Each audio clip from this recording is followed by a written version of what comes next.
I'm continually amazed by the letters we get from inmates. And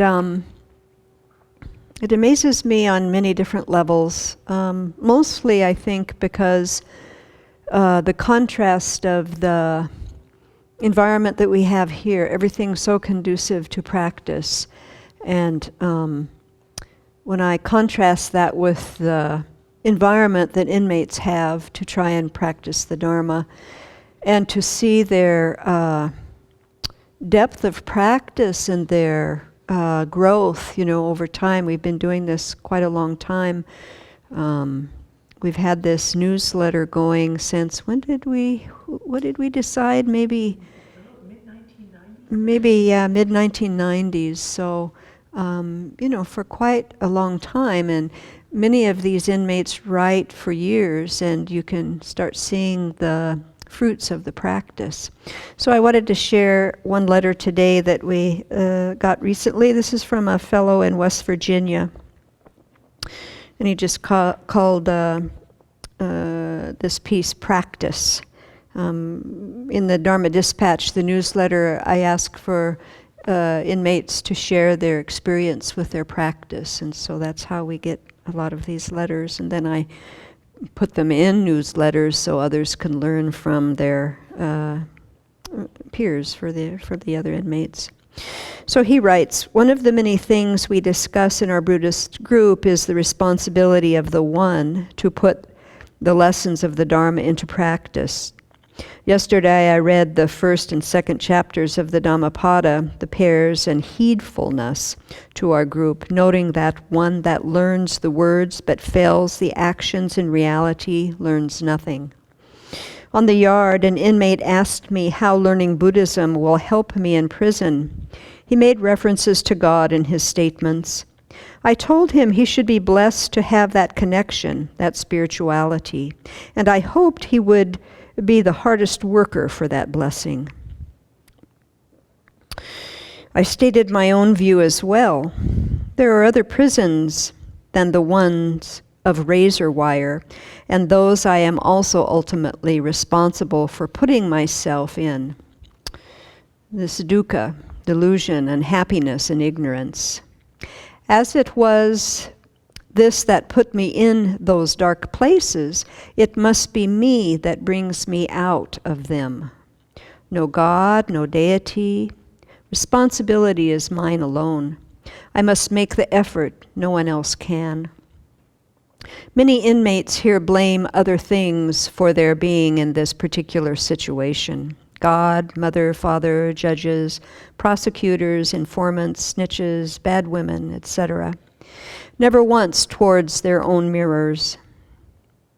They resist their responsibility, reaping delusion and despair, always in the center of crisis and drama and profound anger and aggression. Passivity is seen as weakness, not strength here. The majority do not understand the non-attachment to situations arising daily, the quarrels, arguments, stealing, and aggression of others towards others. We are confronted with the politics of bodies, pain bodies in relations with others, reactions to reactions, ever feeding, seldom if ever satisfied. To the extent of what I feel to be right mindfulness, choose not to dwell on the transient things, buying into others' delusions, fostering the daily hurts. As best I can, I make efforts to be aware of my own acts, my own living space, which is in truth not really mine to control anyway, but by the means of consciousness to be responsible for my behaviors, my morality, my budding faith. I carry the Dharma in my pocket, my special light. It gives me sheer joy in its words. I try to carry that joy in my actions. I'm more fearful of the prison housed in my skull than the one that is outside. This kind of involuntarily applied simplicity does have its advantages.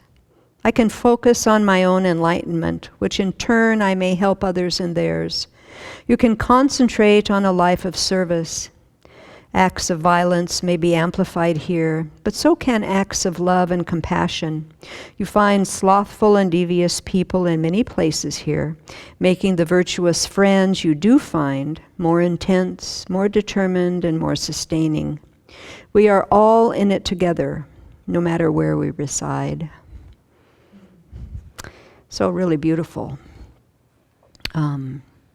It also reminds me of, in my own life, the most difficult situations I've had are the ones where I grow the most.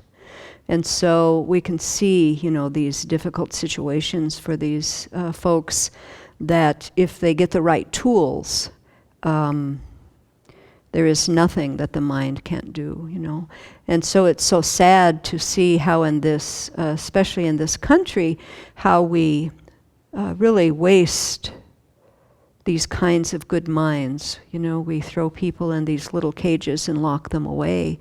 And look at the potential here. Look at what this fellow has done with his mind in a situation where if I was in there, what would I do? What would you do? Locked in a small cell with violence all around, I don't know that I would have the strength of mind to practice in the way this fellow has written. So may we use whatever situation we have, bring it into the Dharma, follow the Buddha's teachings, continue to cultivate a big heart and equanimity and kindness for all, and let's not throw anybody away. Let's see the value in all living beings.